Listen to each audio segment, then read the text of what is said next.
Good evening. The name of this show is Let's Live with Thurman Greco, and it's coming to you on Channel 23 Educational Television in Woodstock and from YouTube. And we have such a guest tonight. This is like about your fourth visit? I guess so. Yeah. I think so. You keep inviting me, I'll keep showing up. Yeah. Well, and it was really interesting because I invited you to come on the show, and someone said, well, he just finished a book, so I'm so excited to be here with you, with the book. And can we start off, can you introduce yourself to the audience? I'm Richard Heppner, town historian, president of the Historical Society, and long-time Woodstocker. Too long some days. Too long some days. Well, this isn't your first book. Excuse me? This isn't your first book? No. This is about the fourth book, I think, in over 20 years. I've been town historian for about 20-some years. So this is about the fourth book. So it takes you maybe 5 years to write a book? When the spirit moves me. This one took about 3 years. Took 3 years to write? And research. Yeah. And research. Yeah. How do you tell it? First of all, tell us about this book. This book is about change, if I could use one word to sum it up. It's about change in Woodstock from the Depression era and the Woodstock Artist Colony through World War II, through the expansion and the economic boom of the 50s, and things like IBM, and into the 60s. The book is subtitled From World War to Culture Wars. And the Culture Wars part is about Woodstock getting through the 60s and the notoriety and the attention it was given, even though there was a certain festival, I hear, that never happened here. And how the town deals. You know, Woodstock was a small, rural community, highly conservative. Republican Party was in power forever until the late 1980s. And so when you have artists coming in who see the world differently through a different kind of lens, and when you have young people, quote unquote hippies, coming in who certainly see the world through a different kind of lens, you're going to have conflict, and you're going to have two sides butting up against each other. And so Woodstock is unique in that respect. I mean, all towns go through change, but Woodstock's change is a little bit different in that it's almost like a spring storm coming through the landscape. You know, it's bound to collide with something, and when you have people of differing views trying to mesh together in what we call a community, what happens? And that's what the book is about. It talks about what happened through the 1930s into the 60s and beyond. So that makes a lot of action on all the pages. I think so. What I tried to do is keep it about Woodstock. I had a great editor. The book is published by the State University of New York Press. And I had a great editor, but my editor was fond of music.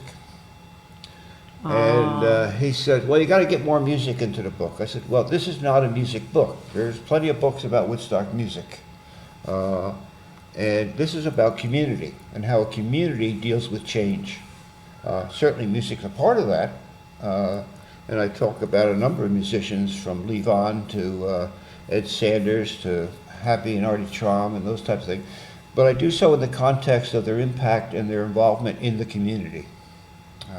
That type of thing. It's not about their particular music per se. So I try to keep it within the context of community. I mean, I'll talk about, in the book, about girls and boys basketball teams. I'll talk about, the first Christmas Eve, the Christmas Eve celebrations. But mainly the focus is generally on how the town incrementally changes over the years and to the point where we are today. In large part, the initial change is the artists coming. I mean, Woodstock was a rural town whose economy was based on what we could take from the land. You know, bluestone, the tanneries, even going way back, glass factories. but that evolves into not so much what we could take from the land, but what others saw in the land, if you follow me. From the mountain houses and that to the arrival of the artist, it became about the landscape, it became about the environment and the beauty of Woodstock physically. But like I said, when you get young artists coming into town with Birdcliff and then the Maverick Festivals and the Art Students League in the early 1900s, these are people with a different mindset than the old timers who lived here. And it's kind of fun, seeing some of the reactions that go on back and forth between the two. I mean, at one point, local citizens called the sheriff's department to come investigate a nude dancing party because the artists were having a party and somebody took off their shirt, so now there was nude dancing. Those types of things that happened in Woodstock. And that continues, when you get to the hippie era, and hippies hanging out in the village green and people complaining and hippies trying to, young people camping. There's no place for people to stay, so young people would camp out on people's property and there'd be trespassing reports.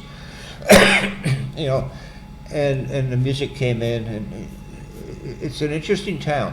And even though I basically grew up here and graduated from Aniora, I had lived here a long time, I learned a lot of things about Woodstock I didn't know.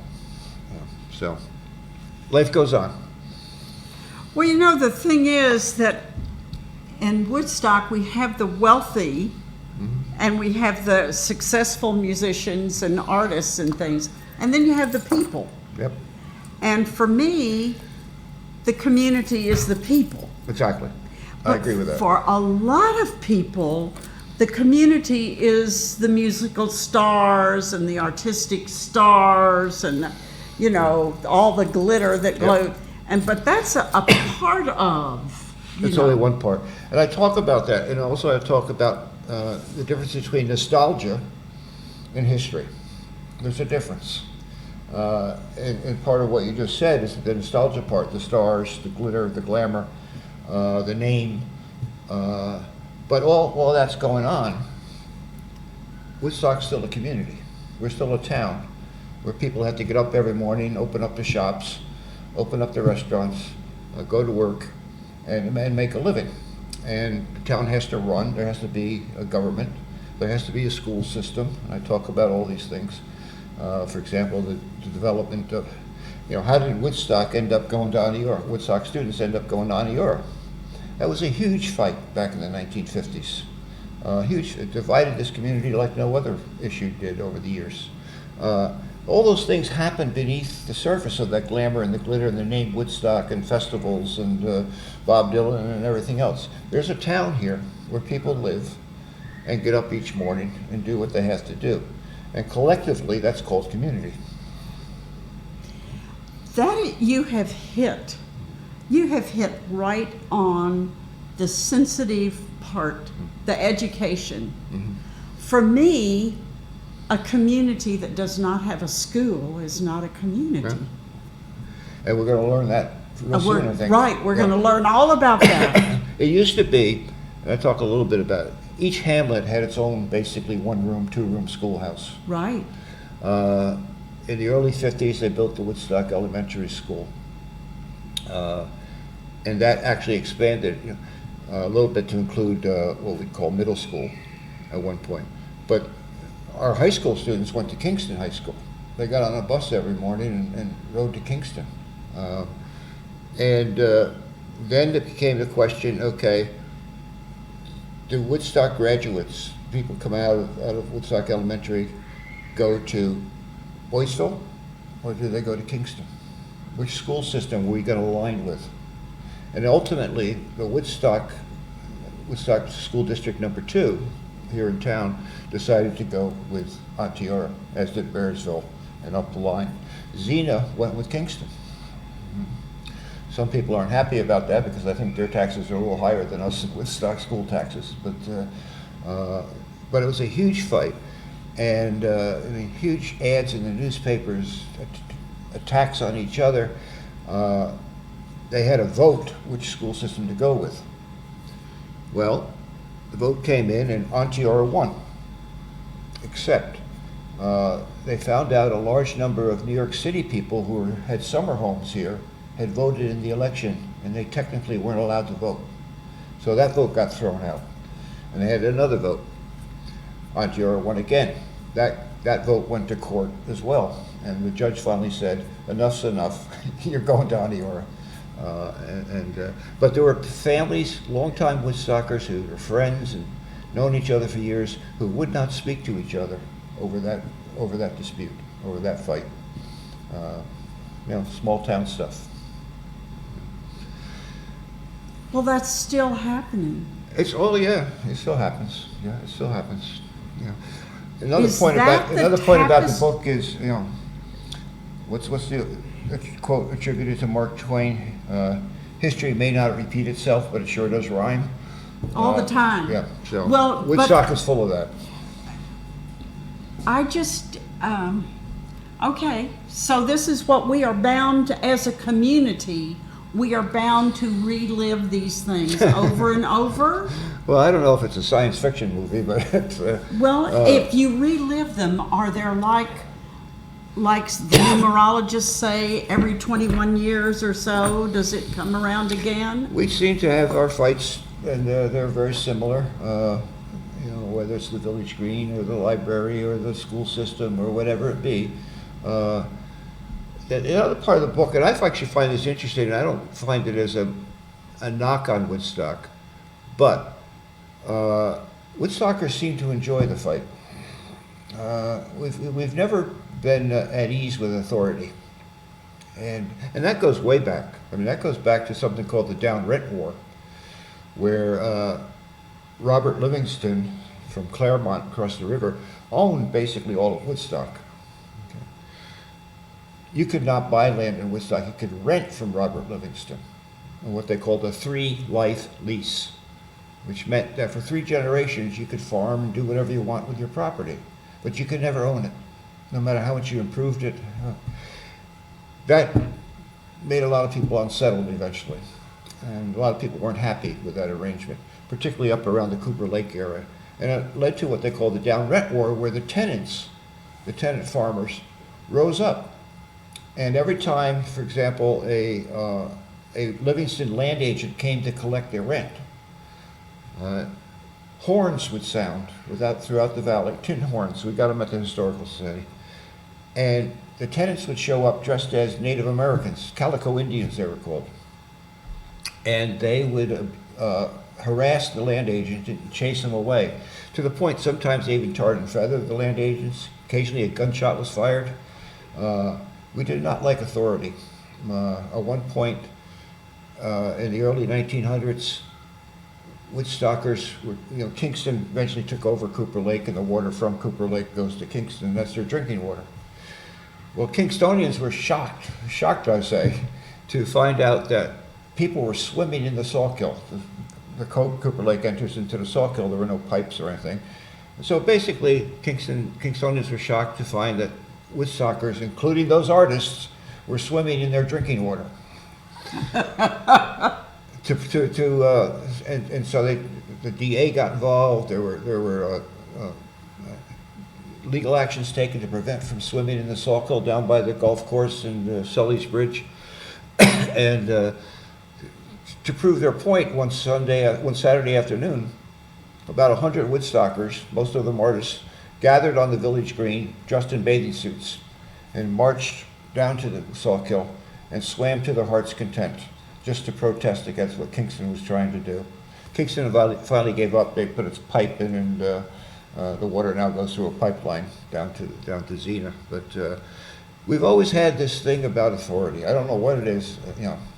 In this case, I jokingly say it was in the water. It's in our. Well, is this typical of a small town in this part of the country? But that's the point of the book, is that very few small towns confront the cultural changes that Woodstock has confronted over the years. You get basically a whole different lifestyle coming in to your town. With the young people coming in the 60s. you know, drugs, free love, all those wonderful things we associate with the 60s, was not in keeping with the conservative small town America that that the Woodstockers who lived here appreciated. And So this is a book that is very, very relevant for today. well, and I go on, towards the end of the book, I talk about what's happening, a little bit about what's happening today. You know, as town historians or historians, you know, looking at the present isn't often comfortable for us, you know, because we don't know what's going to happen down the road. But I do talk about things like a little bit like housing and the lack thereof. To me, this book covers the arrival of the artist and through the Depression, and that's associated with Ralph Whitehead and Herbie White. Individuals changed Woodstock. They came to Woodstock with a vision, utopian art colony, whatever you want to call it. That's associated with human being change. The 60s, when the young people started coming in, the musicians started coming in, that's to me is associated with Albert Grossman. Okay? Again, a human being changed Woodstock in our direction or how the world perceived us. Today's change is basically not based on a human being like Whitehead or Albert Grossman, but it's based on on money. All right? And that's changed greatly. It started with 9/11, but certainly accelerated greatly with COVID and people moving to town. And so the question becomes, I call the last chapter The Vanishing Village. And that's based on a book that was written back in the 60s by a man named Will Rose. Will Rose was a kid here when the artists came in, and he wrote this book about, is his Woodstock going away? Is the Woodstock he grew up with not going to be here anymore? It's going to be a totally different thing. And I think that's what we're looking at now. What is Woodstock now? Okay, I don't have any answers to it for it. But when you look at things like volunteers, when new people come in, do they volunteer? Do they become a part of the community? That's great if they do. God bless them. If they don't, you know, we got a volunteer fire department. All our town committees are basically volunteers. Meals on Wheels, all those things. Do the new people coming in ingratiate themselves into the community? Do they become the volunteers of tomorrow? That actually happened coming out of the 60s and the 70s. A lot of the young people who came here did stay. And today they're like the I don't know what you'd call them, but they're like the pillars of the community. You know, I'm sad to see that Jarita's, Jay and Rita's flower shop is closing down. They came in, they were part of that movement in the late 60s, 70s. They've stayed. The Carey family, Toby Carey, Alan Carey, and all the rest. You know, I talk about some of them. Karen Bevitt is one of them. Joanne Morgolis. Well, they all ended up owning businesses in town, becoming pillars of the community, working in social services, you know, helping people. They made that transition from a young person showing up to sit and listen to music all day long to becoming productive parts of this community and giving back to the community. So I guess the crossroads we're at now is whether or not these new people, and God bless them, they're welcome, do they become part of the community? I don't know if some people even know we have a volunteer fire department. Well, that was the question that I was going to ask you, is how many years did it take from the time these young people showed up to listen to music all day long to the time in which they decided to put down roots and make contributions to their community? It took a while, but don't forget. Because we've got a fire department that's dying. Yeah. Don't forget, now, it was a lot cheaper to live here. These people, you could afford it. We were talking before we started the show. You know, you could rent a place for $150, $175 a month, which wasn't necessarily cheap, but compared to today, obviously it's cheap. I mean, I lived in half the apartments in Woodstock in the 1970s.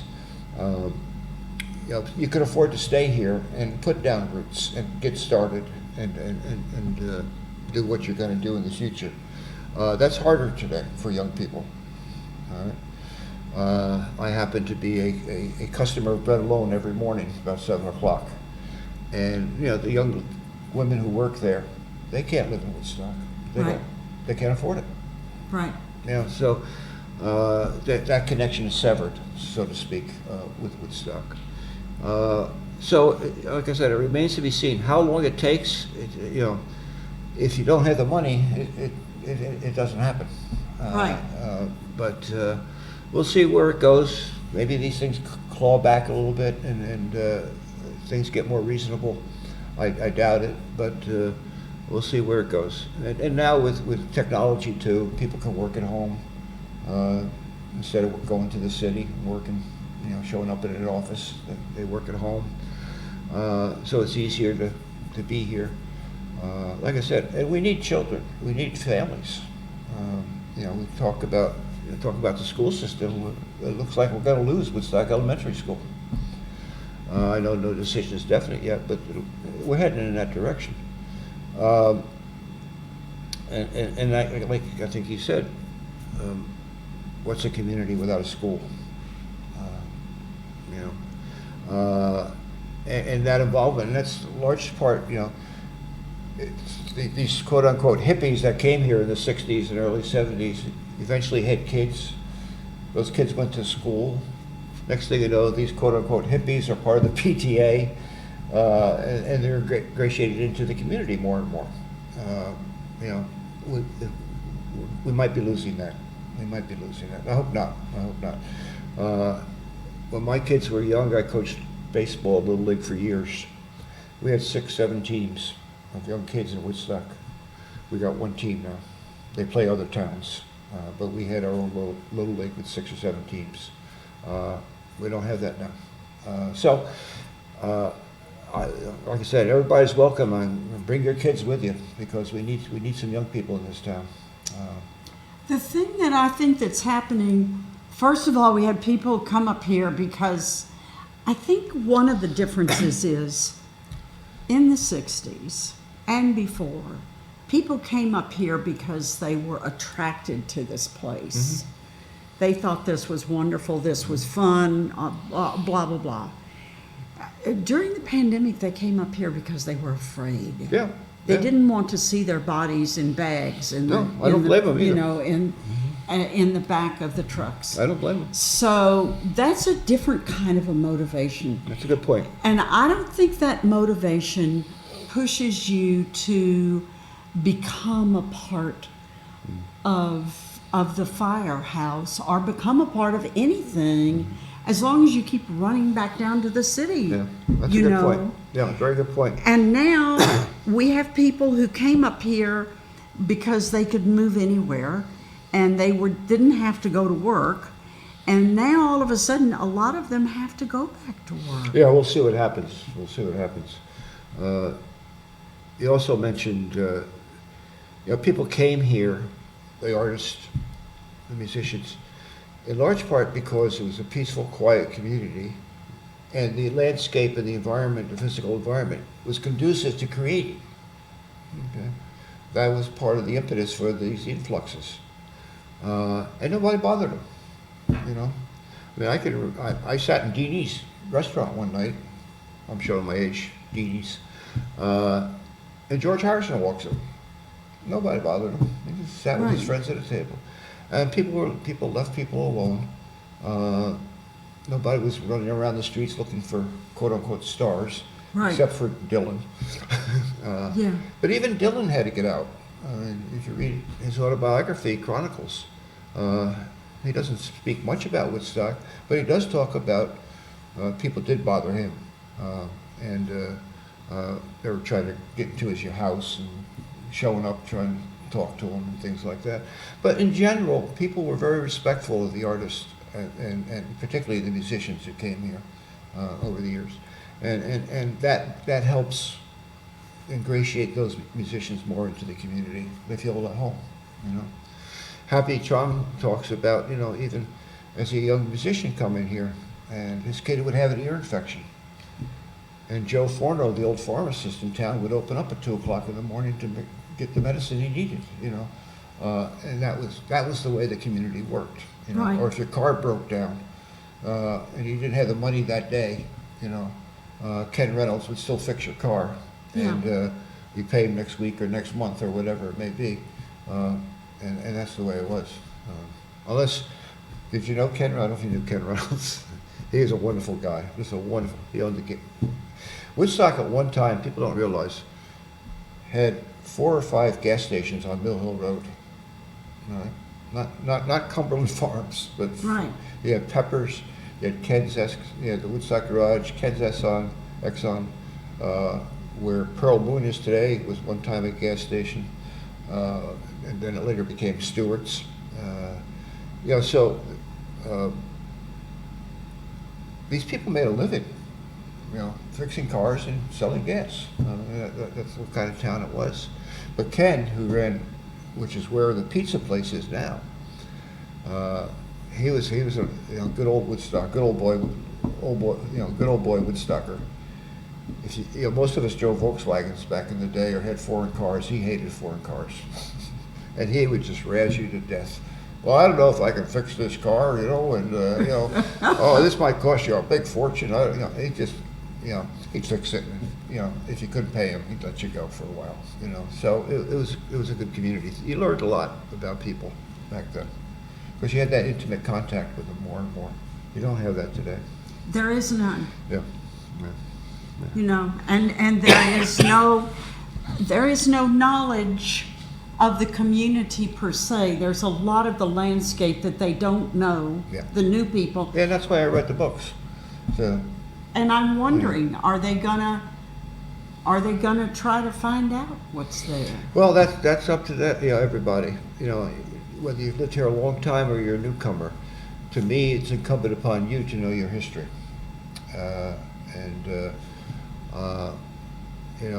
There's a lot of good stuff out there, not just my books, but Alf Ever's books, and a lot of books about music and things like that. Jeanine Mauer's books. It takes effort, but you should know your history. If you're going to live here, you should know where you came from. And even the small things are important. And that's why, my editor would say, well, do you really need to mention all these names on the boys' basketball team? Of I said, course. of course I do, because those were the families that made Woodstock. Right. Whether it's the Van Wagners or the Van der Bogarts or the Schulteses, well, we're all related to the Schulteses, I think, but those are the families that are the bedrock of this community back when, and it's important to know these folks. Jeanine and I wrote a book a while back called Legendary Locals of Woodstock, and it's about a lot. They're all gone now; they're all passed away. But it's about each of these. It's about maybe 80, 90 individuals we do brief biographical profiles on, and just to make sure that their memory, their efforts on behalf of the community aren't lost. That somewhere on a piece of paper is their name and what they accomplished in their life here in Woodstock. To me, that's important. To me, that's important. Doesn't matter if you're a liberal, progressive Democrat or a conservative. We're all part of the community, and we got to make it work somehow. We'll see. Well, and of course, coming to Woodstock is a certain shade of green or blue or whatever, and you go out to Kerhonkson and it's a different color. Yeah. Yeah. And we have this spectrum, and we of all of these different colors, and all of these communities in the Hudson Valley. Yeah. They're all different, and they all have a different profile.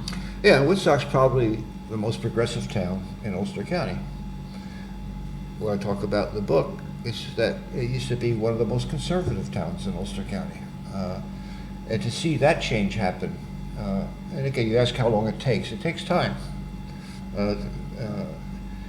I think it was Brian Hollander who was elected supervisor in 1987. Was the first Democratic supervisor in Woodstock. So you take the late 60s to the late 80s. That's how long it took for that political swing to happen in Woodstock. But before that, Woodstock was a solidly ruled conservative Republican town. You couldn't get elected in this town, anything, unless you're a Republican. Now you can't get elected to anything in Woodstock unless you're a Democrat.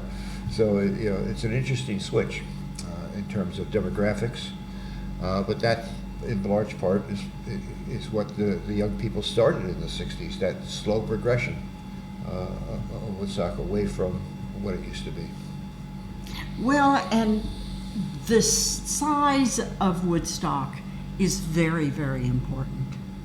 It's small enough to where if you want to do something and get something done, you can do it. Yeah.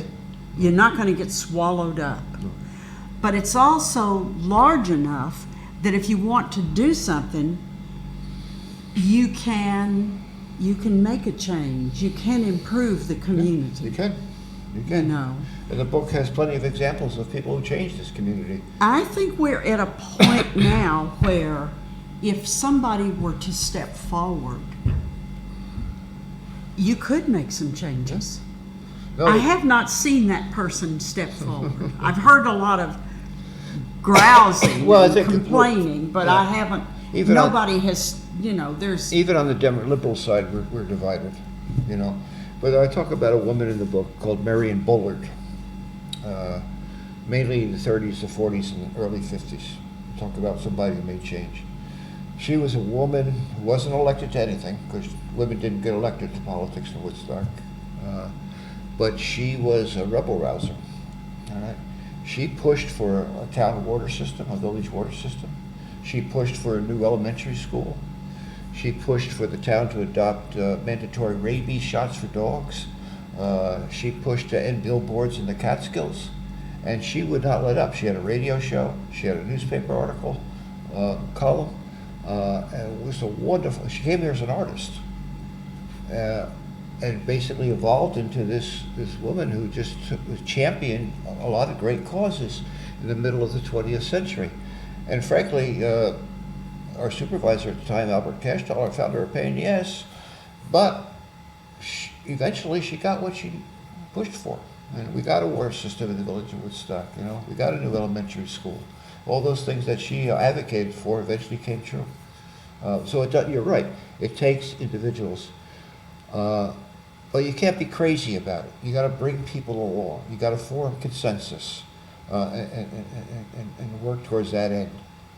You can't just proclaim, I'm going to do this. You got to do the work to get it That's done. where the size comes in. Yeah. That's where the population size of Woodstock was Interestingly, really this population size hasn't changed all that much in the recent years, even after COVID, because a lot of people still maintain homes in New York, which was always part of Woodstock's scene, back in the early part of the 20th century. A lot of wealthy people owned summer homes here, and they would go back to New York in the winter. But their houses, they did rent them out as short-term rentals once they went back. They did, So, anyway, it's an interesting town. Let's put it that way. Oh, I think it's fascinating, and I think it's really nice that it is small enough to where individuals can blossom. One person that I was truly amazed with back in the beginning of 2001, and so is Terry Rosenblum. Mm-hmm. Terry Rosenblum, I saw it happen. Mm-hmm. I saw, politicians come through town and sit down with her, and they talked, and if they could talk her into it, she performed. She knew how to do it. It's a town where you're right, you can take on your own niche. You find your niche and you can push it and take it. Look at Ellen here in this station, and all these years it's been running. She's a stalwart, but and the town is better for it. Yes. And Ellen will tell you it certainly hasn't been an easy ride sometimes. There's been rocky moments in the station's history, but it keeps going. And I don't care what political persuasion you are. Briefly before we went on the air, we talked about Bill West, who was the head of the Republican Party, town supervisor. A wonderful man, wonderful man. His concern was for the town. It wasn't about building, he was a politician, of course. but his concern was very much for the town, very much for the youth of this town. There's a whole portion of this book where I talk about the creation with Sarah Mulligan of a youth center in this town, and trying to get support from the town fathers to have a youth center in the 60s and the 70s. You know, we didn't have that. And Bill West, despite all that was going on with the hippies and everything, a Republican, helped her out and to get something like a youth center going.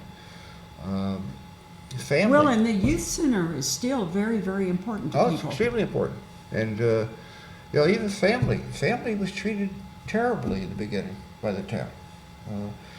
The town fathers felt that family was aiding and abetting the hippies when they came to town, by providing, referrals to medical care, by providing referrals for housing and those types of things, mental health issues, helping families contact their missing daughters or sons. The town fathers thought that was terrible in some respects because it was encouraging these young people to come to Woodstock who didn't have any money or resources. And it took a long time for family to get on its feet and earn the respect that it deserved. But again, it basically started with one woman, a woman by the name of Gail Varsey, and a few other people came along and volunteered. Again, there's a key word in Woodstock, volunteered, to take phone calls at the middle of the night if somebody wanted to call that was in trouble. Listen, that phone. They would hand out their home number. That phone is still ringing. Yeah. It's still ringing. I'm there one night a week. And Woodstock is family is one of the, it has expanded greatly throughout Ulster County. It's done a wonderful job. But it almost didn't happen because people felt they were encouraging, young people to come here. I can remember, it's been 20 years now, or 15 or 20 years now. I interviewed Michael Berg. Mm-hmm. And at the week that I interviewed Michael Berg, I was at the food pantry, and so many people were showing up hungry. Mm-hmm. It was a week when employers were bringing their employees to get food. It was really. And I felt like, boy, they're just going to run me out of here on a rail, and which they did try to do every week for years. But and I talked to him about it, and I said it must have been very difficult.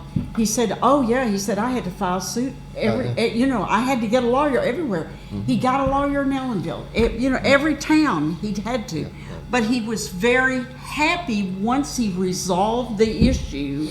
He was very happy to be where he was, and very happy to contribute to his community. Yeah, well, and family is happy. And now has the respect of this county, the whole county.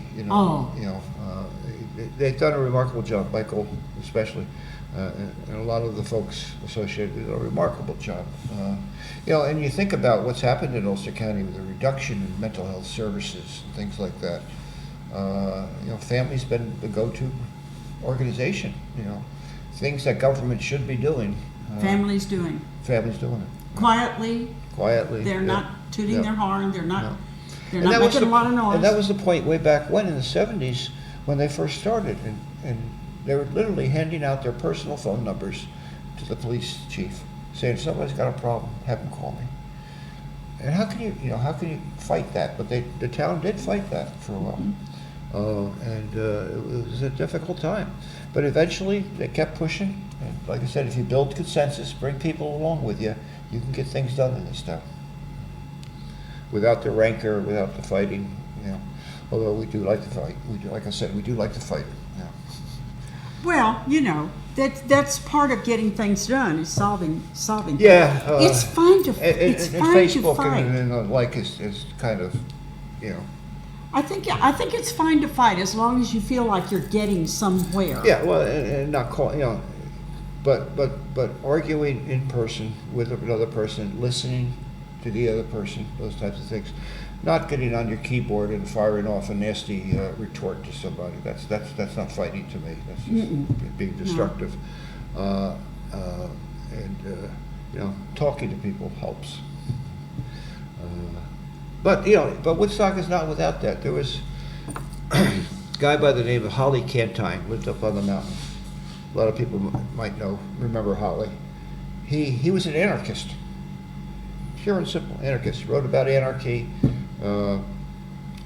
He was beloved by Woodstock. He had an oompa band.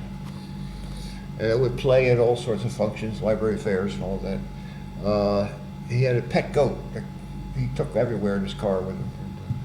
But Holly also once published a newspaper called The Wasp. And yes, why was it called The Wasp? Because of its sting. And there, we have at the Historical Society, we have copies of headlines, "Tourists go home." The next week he'd write, "Tourist, are you still here?" You know, he did not like what Woodstock was becoming in the 1950s and early 60s. It was catering to tourism, catering to, he wanted the art colony aspect of Woodstock to get more vital and become, not commercialized. He wanted the tourists to go away so that the art colony could flourish. Yeah, yep. And he was disappointed in the way Woodstock was heading at that time, to the point where the businesses in town refused to sell his newspaper anymore, so he went out of business with the newspaper. But he was quite the character. But that was part of Woodstock's charm in many ways. So part of Woodstock's history is that, there's one guy who just would stand up and say this, but not in a way that offended people so much as he just expressed his concerns. So big, so it is. Yeah, even the Maverick, even though Maverick's technically not Woodstock, people forget the Maverick up at its high point was attracting up to 5,000 people for the Maverick festivals.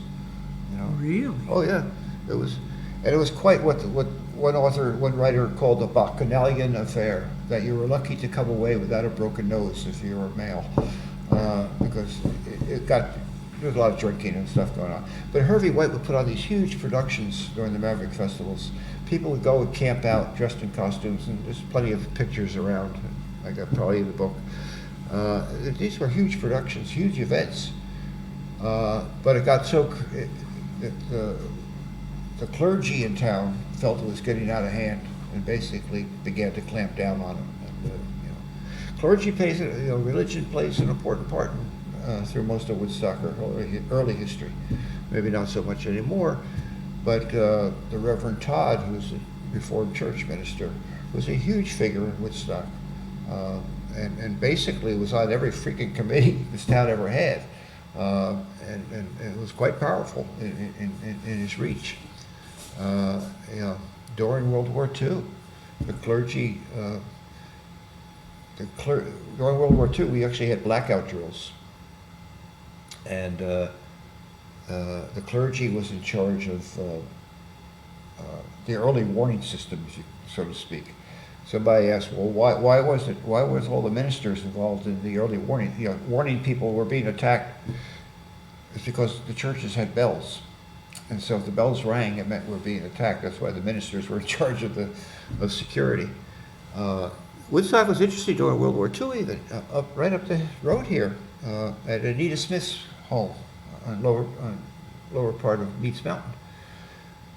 She built an observation tower where people sat for a couple of years, 24/7, watching planes fly overhead and identifying them and reporting any sightings to New York. Why? Because basically, if the Nazis were to fly from Europe, they'd fly over the North Atlantic, come down the Hudson Valley, and attack New York City. And here's a good example of Woodstockers coming together, despite the fact that some were a lot of them were artists, a lot of them were conservative Republicans. Everybody chipped in to take a volunteer hour or two up there, a couple hours in that observation post. You should see the logs, and just tons of Woodstockers volunteering to sit up there and call in a suspicious plane. Woodstock was quite active during World War II in terms of homeland defense and things like that, scrap drives and the like, blackout drills, emergency drills, book drives for the troops overseas, those types of things. Russian war relief was big in town. French war relief was big in town. Send money to the French, send money to the Russians. It was quite an active community during World War II. Then we got a little bit of a battle over the Woodstock War Memorial. After the war, the town wanted to do something to honor those who gave their lives, not just in World War II, but in any Civil War, World War I, whatever.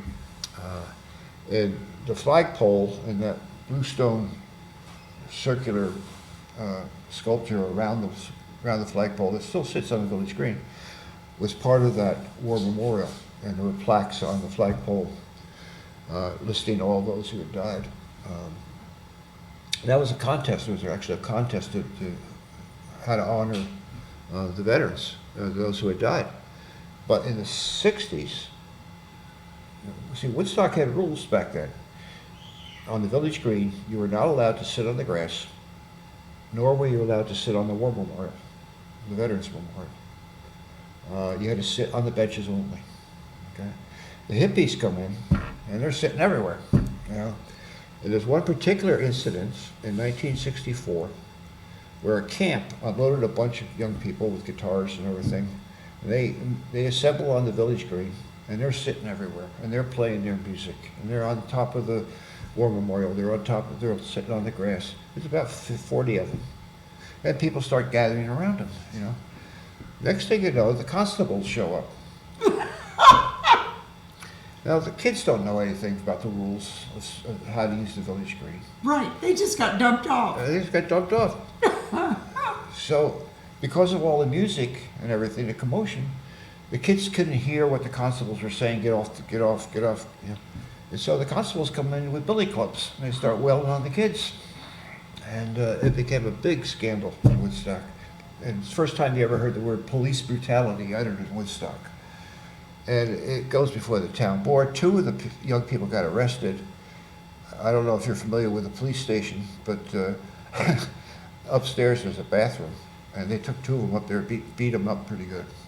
And so it became a big scandal and a big fight over the town wasn't doing enough to protect young people. And the other side of it was, well, these damn kids, they shouldn't have been on the green anyway, and the cops did the right thing, and you know, it was typical 60s police brutality on one hand, hit the kid again for me on the other hand, and you know, eventually the town decided to buy a bullhorn so everybody could be heard, but it was just a silly resolution to a major problem. But that's our town. You know, so you know. Here's the war memorial on one hand after the 40s, and here it is in the 60s, a totally different scenario, different time, a different place, and treated differently. Now the war memorial is actually right here in the Woodstock Cemetery. They moved it. So to a more protected place. Yeah, yeah. Nobody's going to drop off a busload of kids and dump them in the cemetery. No. So that's much better. Yeah. But, well, you know, the village green is a very interesting place anyway. Yeah. They have the drum circles on Sundays. Drum circles, yeah. That's been going on a long time. And that's something that everybody likes. But you don't see a lot you do see people sitting there, you know. Yeah. And we had, David got in some kind of a legal battle. Reading tarot cards at one point, and that turned into a big deal. What people don't understand about the green sometimes is most of it's owned by the church. Right. We just own that one little corner. But the green has always been, and the church has been lenient at times. You can't use it for commercial purposes, you know. But it's always been a site of what protests are going on in town. I mean, we got photographs going back into the 70s of during the abortion debate of the 70s. Big crowds on the green. It's also the site of our biggest tradition, Christmas Eve. You know, so it's central to Woodstock's character. It always has been. Whether you're the days of the artists, World War II, the hippies, it's always, even today, it's central to Woodstock's character. If you want to know what's going on, hang out at the village green once in a while, and you might learn something. You know. And it's also a place, you know, unfortunately you see a lot of homeless people sitting there all day long. You know, it has many different faces. Well, yeah, well, that's a safe place. Yeah, yeah, Village Green yeah. is a safe place. Same place, yep, yep. But again, the green itself, people don't know this. People say, well, why isn't there a stoplight there? There used to be. Did there really? Yep.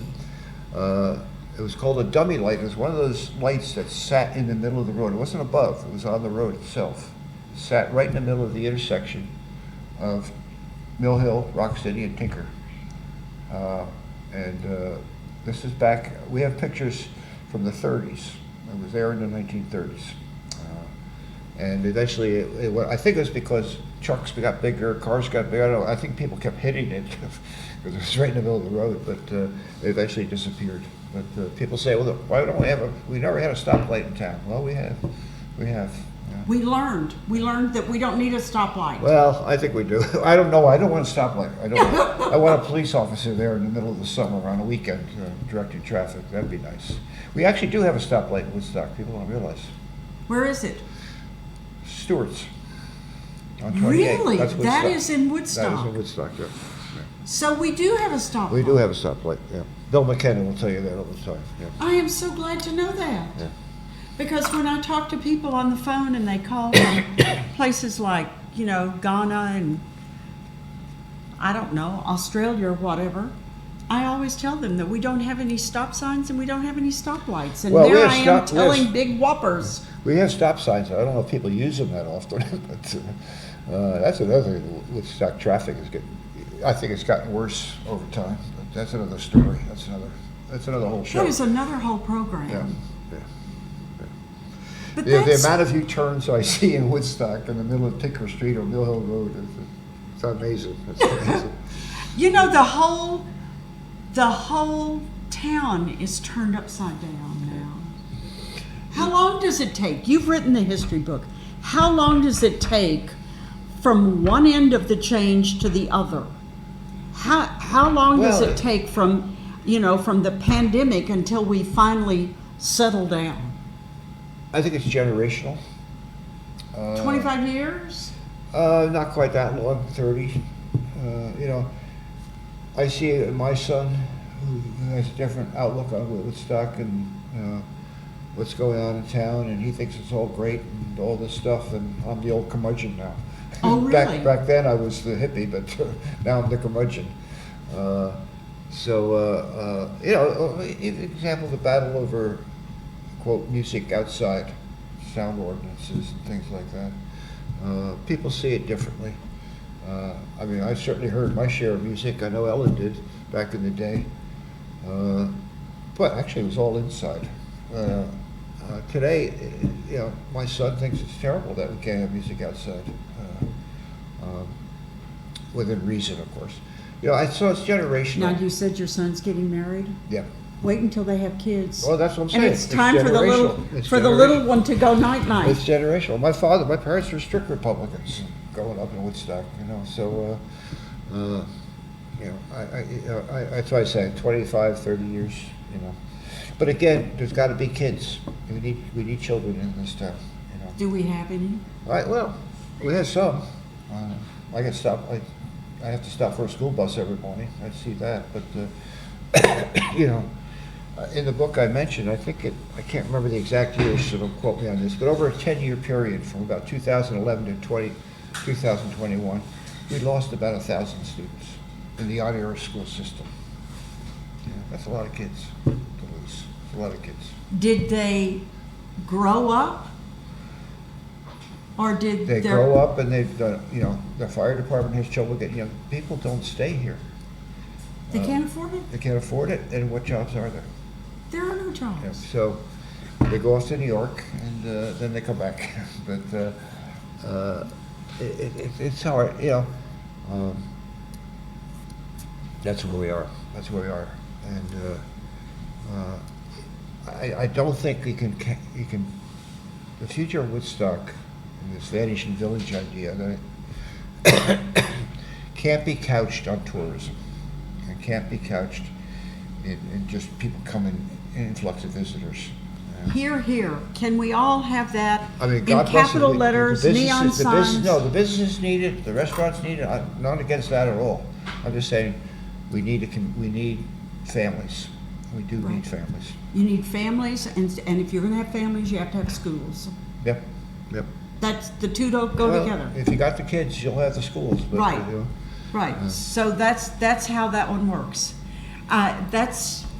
We cannot, sometimes when I look at the community and I see all these cars and the U-turns and all this stuff, and I realize that in, just like this, the whole place could be empty with no one in it. Vacant buildings. It's scary.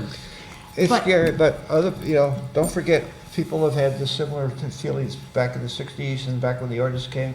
People thought the world was ending. Yes. And it didn't. That's a wonderful final note for Okay. us. All right. And Well, that we went only quick. have a few minutes, so can you please tell everybody where we can get this book, how we can get it? Well, it's available at local bookstores. It was that Golden Notebook. If you can't find it at a local bookstore, and always shop local, please shop local. You can always find it on Amazon.com. And, Okay. It was, I don't know if I'll write another one, but if I'll say anything about the book, it's a good reference book too, if you're looking for stuff about, from the fight over the tower on Overlook Mountain to whatever you're looking for. Well, It now, should be can in we there. get this book at Woodstock Historical Society as You well? can, but we're closed right now for the winter. But in the summer, we'll be In the open, spring, we'll be open, and yeah, sure. so Sure. that's important. Yep, yep. And this is your fourth book. And so if somebody wants to contact you, I have a blog, first of all, Woodstock History Blog. You can go online and find that. There's a bunch of essays on there. Some of them made their way into this book. But you can contact me at woodstockhistory@hvc.rr.com. very good. Thank you so much, and thank you, Miss Ellen. Thank you, Ellen. Thank you, Ellen. We appreciate every moment that you are here. All 40 some odd years. God bless her. Say goodnight. Good night, Good night. Ellen. Good Thank you, Glenn. night. Thank you.